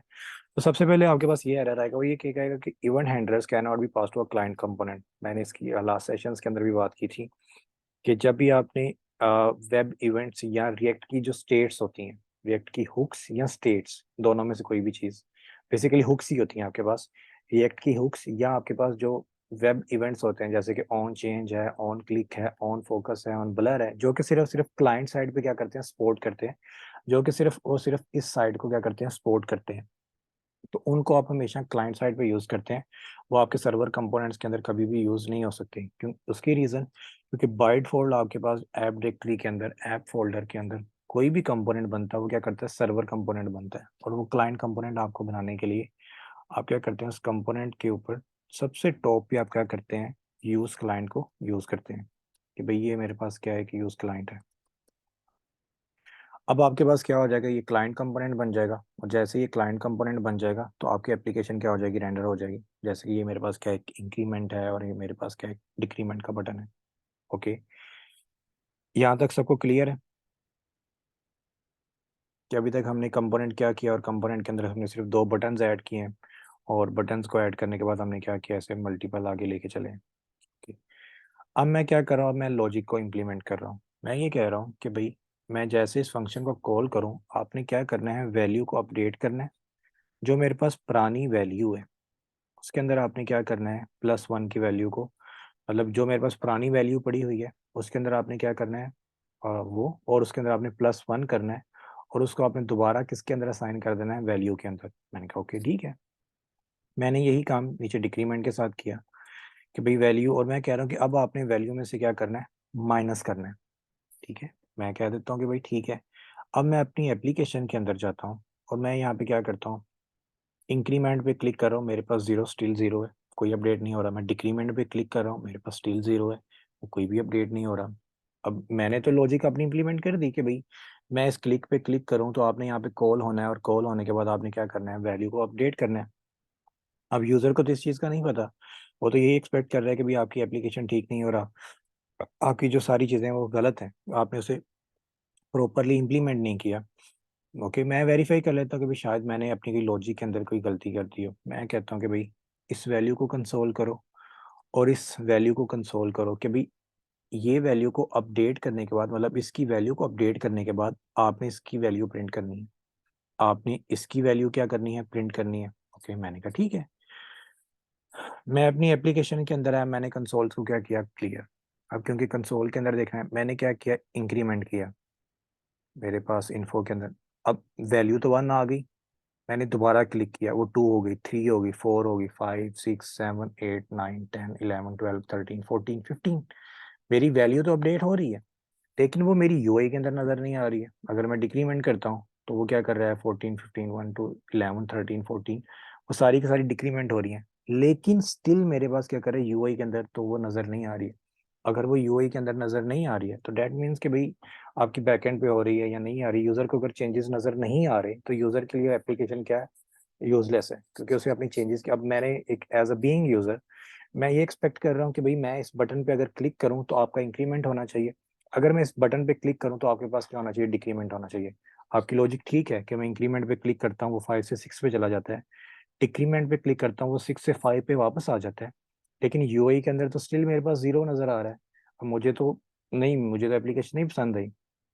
तो इस तरह की जो चेंजेस होती हैं रिएक्ट के अंदर, जब आप यूजर के साथ क्या करते हैं, इंटरेक्ट करते हैं, और आपकी कोई चीज़ क्या होती है, अपडेट होती है, देन आप क्या करते हैं, री रेंडरिंग करते हैं। अब री रेंडरिंग क्या चीज़ होती है कि भाई आपके पास एक डाटा पड़ा हुआ है, आप एप्लीकेशन को क्या करते हैं, री, यहाँ पे अगर आप क्लिक करेंगे तो इसे कहते हैं हम refresh. This is not a री रेंडरिंग। री रेंडरिंग का मतलब होता है, रिएक्ट के अंदर आपके पास दो तरह के डोम्स होते हैं, एक आपके पास वर्चुअल डोम होता है और एक आपके पास रियल डोम होता है। रियल डोम जो कि आपके पास यहाँ पे एक मैप हुआ है, डोम बेसिकली क्या होता है, डॉक्यूमेंट ऑफ ऑब्जेक्ट्स, जो कि आपके पास यहाँ पे एक ट्री होता है, जो कि आपके कोड के ऊपर क्या होता है, इंप्लीमेंट हुआ होता है। ये आपके पास एक रियल डोम है। अब वर्चुअल डोम क्या होता है, रिएक्ट के अंदर एक वर्चुअल डोम होता है, वो रिएक्ट इसी वजह से ज़्यादा फास्ट होती है। वो क्या करता है कि भाई वर्चुअल और रियल डोम को क्या करता है, कंपैरिजन करता है। वो देखता है भी अगर मेरे पास एक रियल डोम के अंदर क्या किया, वर्चुअल डोम के अंदर कोई चेंजेस आई हैं, तो मैंने वो जो चेंजेस आई हैं अपने जो रियल डोम है, जो कि ये वाला एलिमेंट है यहाँ पे जो मुझे नजर आ रहा है, मैंने क्या करना है, इसके अंदर मैप करना है। अगर तो मेरे पास कोई चेंजेस आई हैं, मैं यहाँ पे इंक्रीमेंट कर रहा हूँ, और वो मैप कब होंगे, जब आप उसकी री रेंडरिंग करेंगे। और नेक्स्ट के अंदर सॉरी रिएक्ट के अंदर जब भी आपने री रेंडरिंग करनी होती है, आप हमेशा क्या करते हैं, आप उसे स्टेट सेट करते हैं। आपकी अगर आपके कंपोनेंट के अंदर 10 स्टेट्स हैं या 12 स्टेट्स हैं, अगर आपने उसे 12 दफ़ा सेट किया तो आपके पास कंपोनेंट 12 दफ़ा री रेंडर होगा। या आपके पास क्या होती है, री रेंडरिंग होती है। जैसे री रेंडर होता है, जो आपकी अपडेटेड स्टेट होती है वो क्या करती है, आपको नजर आती है। ओके, यहाँ पे एक मैंने एक फाइल खोली थी। बिफोर रिएक्ट हमारे पास क्या होता था कि हमारे पास जो वनीला और HTML के कोड होते थे, उनको अपडेट करने का हमारे पास ये कोड होता था कि भाई मैंने एक बटन की एक आईडी पहले बतानी है, मैंने उस पर क्लिक किया है, तो भाई उस आईडी के अगेंस्ट मैंने यहाँ पे लिखा हुआ है ओरिजिनल HTML कंटेंट। मैंने क्या किया, जैसे इस पे क्लिक किया है, आपने उसको रिप्लेस कर देना है इसके साथ। तो वो कितना मेरे लिए हेक्टिक था कि पहले मैं डॉक्यूमेंट के थ्रू उस बटन की आईडी गेट करूँ कि भाई उस बटन की आईडी क्या है, उसके बाद मैं उस div की आईडी को गेट करूं, जिस div को मैंने क्या करना है, चेंज करना है, और उसके अंदर जाके मैं क्या करूं, एक फंक्शन लिखूं और जो जाके इसको क्या करे, रिप्लेस करे। कि हमारे पास रिएक्ट से पहले जितनी भी अपडेट्स होती थी वो सारी इस तरह ही होती थी वनीला HTML के अंदर, कि आप आईडीज के साथ काम करते थे, आईडीज को गेट करते थे और उसके बाद क्या करते थे, कंटेंट को अपडेट करते थे। तो हमारे लिए काफी, एक चीज को अपडेट करने के लिए आपको इतनी ज्यादा चीजें क्या करनी पड़ती थी, लिखनी पड़ती थी। आपको इवेंट लिसनर्स सुनने पड़ते थे, आपको डॉक्यूमेंट्स के आईडीज के थ्रू डाटा को गेट करना पड़ता था।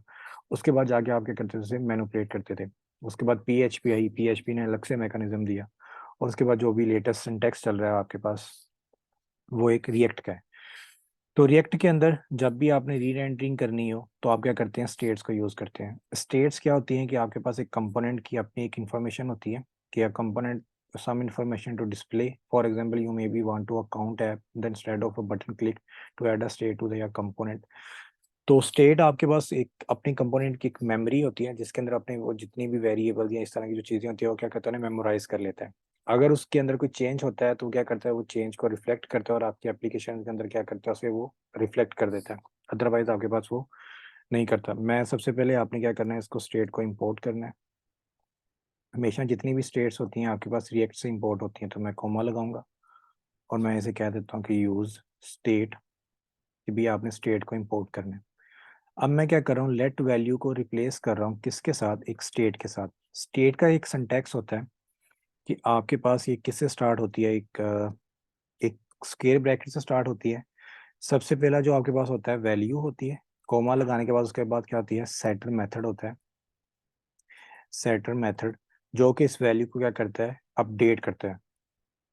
जो इस जो इस वैल्यू को क्या करता है, अपडेट करता है, अपडेट वैल्यू। उसके बाद आपने क्या करना है, इक्वल। उसके बाद आपने क्या करना है, यूज स्टेट। और यूज स्टेट के अंदर आपने कोई भी अगर इसे वैल्यू देनी है तो आप क्या करते हैं, उसे यूज करते हैं। जैसे कि मेरे पास एक ये वैल्यू की स्टेट थी, मैंने क्या किया, वैल्यू है। उसके बाद आप क्या करेंगे, इसका सेटर मेथड बनाएंगे कि भाई मैंने इसका एक सेट मेथड करना है, जो कि जिसको मैं कॉल करूं, वो एक कॉल बैक फंक्शन होता है, जिसको मैं कॉल करूं वो क्या करे, मेरी इस वैल्यू को क्या करे, अपडेट करे। इसके लिए आप क्या करते हैं, सेटर मेथड बनाते हैं। और हमेशा स्टेट्स के साथ आप क्या करते हैं, हमेशा सेट का कीवर्ड यूज करते हैं। ये एक इंडस्ट्री के अंदर प्रैक्टिस होती है आपके पास कि जब भी आप क्या करते हैं, सेट का कीवर्ड यूज करते हैं, तो वो ये इंडिकेट करता है कि भाई ये जो अब आपके पास क्या है, एक स्टेट है, ये स्टेट है, ये स्टेट की एक वैल्यू है, और ये आपके पास क्या है, उसका एक कॉल बैक फंक्शन है। अगर आप इस पे भी होवर करें तो आपको ये पता है कि भी इसकी एक इनिशियल वैल्यू होती है और एक इसका एक डिस्पैच होता है जो कि उसके एक्शन को क्या करता है, डिस्पैच करता है और उसके अंदर वो देखता है। अब मैंने क्या किया, वैल्यू को कि यहाँ से सेट करना है। मैं यहाँ पे कह रहा हूँ, इनिशियल मेरे पास ये काम था, मैंने क्या किया भाई, अब आप क्या करो, सेट वैल्यू को कॉल करो।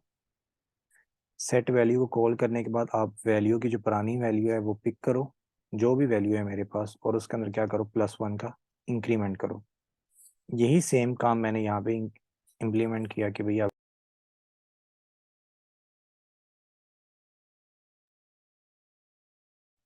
हेलो,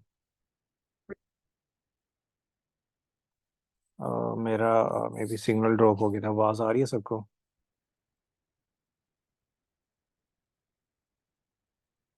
पाकिस्तान जिंदाबाद। ओके, अब मेरे पास ये एप्लीकेशन है। मैंने क्या किया, इसे रिफ्रेश किया और उसके बाद मैंने क्या किया, अपनी एप्लीकेशन पे गया हूँ। तो अब मैंने क्या किया, इंक्रीमेंट पे क्लिक करना है और डिक्रीमेंट पे क्या करना है, क्लिक करना है। तो मैं यहाँ पे इंक्रीमेंट पे क्लिक कर रहा हूँ, तो मैं देखें यहाँ पे वैल्यू चेंज हो गई। मेरे कंसोल के अंदर क्या आ गया, इंक्रीमेंट आ गया। मैंने दोबारा क्लिक किया, मैंने दोबारा क्लिक किया, दोबारा क्लिक किया, तो मेरे पास क्या हो रहा है, जो भी चेंजेस आती जा रही हैं सारी की सारी क्या हो रही है यहाँ पे रिफ्लेक्ट हो रही है। मैं डिक्रीमेंट कर रहा हूँ, तो डिक्रीमेंट करने से जो चेंजेस है वो सारी की सारी क्या हो रही हैं, रिफ्लेक्ट हो रही हैं।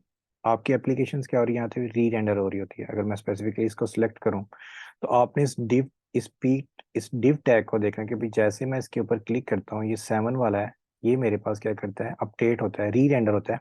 स्पेसिफिकली ये सिर्फ और सिर्फ जो div होता है, सारा का सारा मेरे पास क्या होता है, एक री रेंडर होता है। मैं इंक्रीमेंट पे क्लिक करता हूँ, ये देखें 8 9 10 11 14 15, ये सारी की सारी वैल्यूज क्या हो रही है मेरे पास यहाँ पे इंक्रीमेंट हो रही है और डिक्रीमेंट पे जा रही है। ये क्या हो रहा है, बार बार अपडेट हो रहा है। क्यों हो रहा है, क्योंकि मेरे पास एप्लीकेशन क्या हो रही है, री रेंडर हो रही है, और री रेंडरिंग आपके पास नेक्स्ट के अंदर काफ़ी ज़्यादा फास्ट होती है। तो आपको पता नहीं चलता कि भाई एक चीज़ एक डोम से रियल डोम के ऊपर, वर्चुअल डोम से रियल डोम के अंदर वो किस तरह मैप हुई है, और वो आपके पास क्या कर रही है, वो इंक्रीमेंट के अंदर जो सारी चीज़ें हैं वो आपको नज़र आ रही होती हैं। तो ये आपके पास एक स्टेट होती है। स्टेट जस्ट लाइक आपके पास एक कंपोनेंट की मेमोरी होती है जो कि उसके अंदर ही यूज़ होती है, आप उसे यूज़ करते हैं। स्टेट के साथ हमारे पास एक कंसेप्ट रहता है प्रोप का। प्रोप आपके पास क्या होते हैं कि पेरेंट कंपोनेंट से चाइल्ड कंपोनेंट में आप डाटा पास करते हैं, दे कॉल्ड द प्रोप्स। और प्रोप्स आपके पास क्या होते हैं कि अनम्यूटेबल होते हैं, आप उन्हें चेंज नहीं कर सकते। और जो स्टेट्स होती हैं वो आपके पास चेंजेबल होती हैं, और आपके वो एक कंपोनेंट की होती हैं। अब प्रोप्स आप एक कंपोनेंट से दूसरे कंपोनेंट्स के अंदर ये कहते हैं डाटा पास कर सकते हैं। मतलब एक कंपोनेंट से पास किया है, दूसरे कंपोनेंट, तीसरे component, it's up to nth component, जिस कंपोनेंट में आपने क्या करना है, डाटा को पास करना है। तो आप उसके अंदर क्या कर सकते हैं, स्टेट्स को यहाँ पे मैप कर सकते हैं।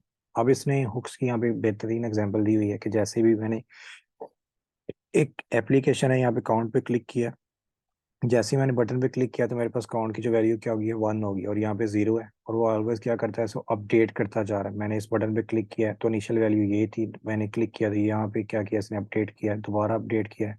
और अगर इसको मैंने बैक पे क्लिक किया तो सारी की सारी जो चीज़ें हैं वो मेरे पास क्या हो रही हैं, वो रिफ्लेक्ट हो रही हैं। तो यहाँ पे भी इसने इसकी एग्जांपल दी हुई है कि क्लिक 1 टाइम, 2 टाइम, 3 टाइम या 4 टाइम, जितनी दफ़ा मर्जी क्लिक करें, वो क्या कर रहा है, उसकी वैल्यूज़ को हमेशा क्या करता जा रहा है, इंक्रीमेंट करता जा रहा है। और जो भी रिफ्लेक्टेड वैल्यू वो आपको यहाँ पे नज़र आ रही होती है। तो ये आपके पास स्टेट्स होती हैं। और प्रोप्स का मैंने आपको यही बता दिया कि आपके पास पेरेंट्स से चाइल्ड कंपोनेंट में जो डाटा हम पास करते हैं वो हम प्रोप्स के थ्रू करते हैं। रिएक्ट के अंदर कंपोनेंट के अंदर कुछ रिजर्व प्रोप्स होती हैं हमारे पास, जैसे कि चिल्ड्रन होते हैं, इस तरह की जो प्रोप्स होती हैं वो रिजर्व होती हैं। और बाकी इट्स अप टू अस कि हमने किसी भी कंपोनेंट में कोई डाटा पास करना होता है। जैसे कि भी अगर मैं इसके साथ ही प्रोप्स की भी डिस्कशन करूं, और मैं चाह रहा हूं कि भाई रिएक्ट के अंदर, और मैं चाह रहा हूँ कि भाई मेरे पास एक और कंपोनेंट है, ये सेम ही कंपोनेंट है ऐसी कंपोनेंट के अंदर, और मैं चाह रहा हूँ कि भाई मैं वैल्यू की वैल्यू यहाँ से पास करूँ, और उसे मैं कहूँ कि भाई आपकी जो इनिशियल वैल्यू है वो क्या है, 10 है। तो मेरे पास यहाँ पे एक एरर आएगा, वो ये कहेगा कि भाई आपने इस कंपोनेंट के अंदर डाटा पास किया है, ठीक है, जबकि वो जो कंपोनेंट है वो डाटा को एक्सपेक्ट ही नहीं कर सकता, एक्सेप्ट ही नहीं कर रहा, क्योंकि उसके अंदर कोई इस तरह की चीज़ ही नहीं है जो आपने से क्या की है, पास की हुई है। मैं ऐसे कह देता हूँ कि मेरे पास काउंट है, और वो क्या है कि भाई आपके पास इस तरह की जो क्या होता है, काउंट एग्जिस्ट नहीं करता इस कंपोनेंट के अंदर। तो सबसे पहले हम क्या करते हैं, यहाँ पे प्रोप्स क्या होता है, आपके पास एक रिजर्व कीवर्ड होता है। और प्रोप्स आपके पास क्या होता है, एक ऑब्जेक्ट होता है। प्रोप्स आपके पास एक ऑब्जेक्ट होता है, और ऑब्जेक्ट में से आप वैल्यूज को क्या करते हैं, यूज करते हैं। जैसे कि अगर मुझे किसी ऑब्जेक्ट की वैल्यू चाहिए तो मैं क्या लिखूंगा यहाँ पे, प्रोप्स डॉट काउंट। तो क्या करेगा, मेरे पास यहाँ पे काउंट की वैल्यू शो कर देगा। अगर मैं यहाँ पे प्रोप्स को क्या करूँ, यहाँ पे इम्प्लीमेंट करूँ, मैं ऐसे कह देता हूँ कि भी मेरे पास ये प्रॉप्स हैं, और मैं ऐसे कह देता हूँ कि एनी टाइप के हैं अभी के लिए। तो मैं अगर अपनी एप्लीकेशंस के अंदर आऊँ, तो वो क्या करेगा, कंसोल्स के अंदर वो एक ऑब्जेक्ट को तो प्रिंट करेगा ही करेगा। मैं इसे दोबारा रिफ्रेश करता हूँ, तो वो क्या करेगा, देखिए एक प्रोप्स है जो कि मैंने एक प्रिंट की है, और वो मुझे दिखा रहा है कि भाई ये प्रोप्स है, और इस प्रोप्स के अंदर आपके पास एक ऑब्जेक्ट है, और ऑब्जेक्ट के अंदर आपने क्या किया, वैल्यू पास की है काउंट की। मे बी मैंने उस एप्लीकेशन के अंदर मल्टीपल प्रोप सेंड किए हों, जैसे कि मेरे पास ये कंपोनेंट है एक, और मे भी हो सकता है कि मैंने इसके अंदर एक वैल्यू ऐड नहीं की, मैंने वहाँ पे मल्टीपल वैल्यूज क्या की हैं इसके अंदर, ऐड की हैं, सेंड की हैं। मैं जितनी भी वैल्यूज इसकी सेंड करूंगा वो सारी की सारी एक ऑब्जेक्ट के अंदर आएंगे। मैं ऐसे कह देता हूँ कि काउंट 10 है, काउंट काउंट काउंट काउंट। मैं ऐसे कह देता हूँ काउंट 1 है मेरे पास, काउंट 2 है, और मैं ऐसे कह देता हूँ काउंट मेरे पास 3 है। और मैं इसके अंदर मल्टीपल वैल्यू स्पेंड, ये 20 है मेरे पास, ये लेट्स सपोज 30 है मेरे पास, और ये मेरे पास क्या है, 40 है। मैंने क्या इसे क्या की मल्टीपल वैल्यू सेंड की। अब मैं जब आप एप्लीकेशंस के अंदर जाऊंगा तो ये देखें मेरे पास एक ऑब्जेक्ट प्रिंट हुआ, ऑब्जेक्ट के अंदर मेरे पास कीज़ है, एक 10 है, काउंट 1 है, काउंट 2 है, काउंट 3 है। तो ये मेरे पास क्या है, मल्टीपल कीज़ है, और मैं कीज़ को क्या कर सकता हूँ, यूज़ कर सकता हूँ। मैं चाह रहा हूँ कि भाई मैं एप्लीकेशन के अंदर रेंडर करूँ, तो मेरी ज़ीरो की बजाय मैं कह रहा हूँ कि आपकी जो ज़ीरो की बजाय आपकी जो वैल्यू होगी वो मैं किसे कह देता हूँ कि भाई प्रोप्स में से आपने वैल्यू उठानी है, किसकी उठानी है, काउंट 1 की। अब मैं जब एप्लीकेशन को रेंडर करूंगा तो बाय डिफॉल्ट उसकी वैल्यू क्या है, मेरे पास 10 है, क्योंकि मैंने वहां से वैल्यू जो सेंड की है वो कौन सी सेंड की है, 10। तो उसने क्या किया, जब इस एप्लीकेशन को रेंडर किया है तो उसने बाय डिफॉल्ट उसके अंदर क्या किया है, 10 को सेट कर दिया है। मैं ऐसे कहता हूँ कि नहीं भाई आपने वैल्यू काउंट 3 की उठानी है, तो जब वो एप्लीकेशन को रेंडर करेगा तो क्या करेगा, काउंट 3 की वैल्यू वहां से सिलेक्ट कर लेगा। तो ये इनिशियल वैल्यू बन जाएगी, और इंक्रीमेंट करता हो जाऊंगा, डिक्रीमेंट करता हो जाऊंगा। अब मेरे पास ये वैल्यू वैल्यू हमेशा सेम रहेगी, क्योंकि ये मेरे पास कभी भी चेंज नहीं होगी। चेंज मेरे पास क्या होगा, चेंज मेरे पास ये स्टेट की वैल्यू होगी, जो कि मेरे यहाँ पे नज़र भी आ रही है। अगर मैं इसे क्लियर करूँ, ये देखें मेरे पास 50 है, मैं इंक्रीमेंट करता जा रहा हूँ तो ये 51 हो गया, ये मेरे पास क्या हो गया, 52 हो गया, लेकिन मेरे पास काउंट की जो वैल्यू है 40 है। लेकिन मेरी वो वैल्यू मैंने क्या किया, इसके साथ इनिशियलाइज कर दी है। तो डेट मीन्स कि प्रॉप्स आपके अनम्यूटेबल होते हैं। आप पेरेंट से चाइल्ड कंपोनेंट के अंदर प्रॉप्स पास करते हैं। स्टेट आपकी कंपोनेंट की अपनी एक यूआई और उसकी एक लॉजिक होती है, और उसकी एक मेमोरी होती है जो कि सिर्फ उस कंपोनेंट के अंदर ही एग्जिस्ट करती है, और उसके अलावा कहीं पे एग्जिस्ट नहीं करती। और यही दोनों में डिफरेंस होता है कि प्रॉप्स और आपके पास क्या होते हैं कि स्टेट्स, इन दोनों में यही डिफरेंस है। किसी का क्वेश्चन यहाँ तक? और ये हमने आज एंड कर देना, इसके अलावा नहीं पढ़ना।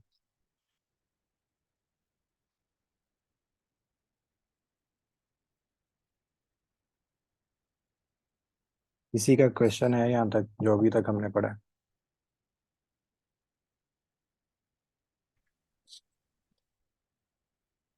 अगर किसी का भी है तो अपना माइक अनम्यूट करे और वो क्वेश्चन पूछ लें।